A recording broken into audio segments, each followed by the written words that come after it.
शिवसेना निकालावरून सुनील तटकरे यांनी संजय राऊतांवर निशाणा साधलाय। राऊतांची मानसिकता तपासण्याची गरज असल्याचं तटकरे म्हणाले। राऊतांच्या मनस्थितीवर परिणाम झालाय असंही तटकरेंनी म्हटलेलं आहे। तर राऊत नैराश्यापोटी वैफल्यापोटी बोलतात असं सुद्धा तटकरेंनी म्हटलेलं आहे। तर सुनील तटकरे यांनी संजय राऊतांवर जोरदार टीकास्त्र डागलंय। संजय राऊतांच्या मनस्थितीवरती इतका परिणाम झाला आहे की त्यांची आता एकंदरीत मानसिकता तपासण्याची आवश्यकता त्या ठिकाणी आहे।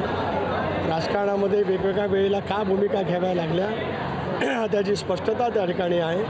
अजितदादांच्या नेतृत्वाखाली आम्ही जो निर्णय घेतला आहे या संदर्भातला आता अंतिम निर्णय निवडणूक आयोगाच्या कक्षेमध्ये आहे। लवकरच तो निर्णय निवडणूक आयोग ज्यावेळेला जाहीर करेल त्यावेळेला करेल। सर्वोच्च न्यायालयाच्या खंडपीठाने आणि निवडणूक आयोगाने शिवसेनेच्या संदर्भातला जो निर्णय गुणवत्तेच्या कसोटीवरती त्या ठिकाणी दिलेला आहे। नैराश्यापोटी वैफल्य आल्याच्या नंतर उद्विग्नता कशी येते ती आता अलीकडच्या कालावधीमध्ये संजय राऊत आणि आमचे काही सहकारी यांच्या तोंडातून ऐकायला मिळते आहे। लोकशाही मराठी ऐका, पहा, जागरूक रहा।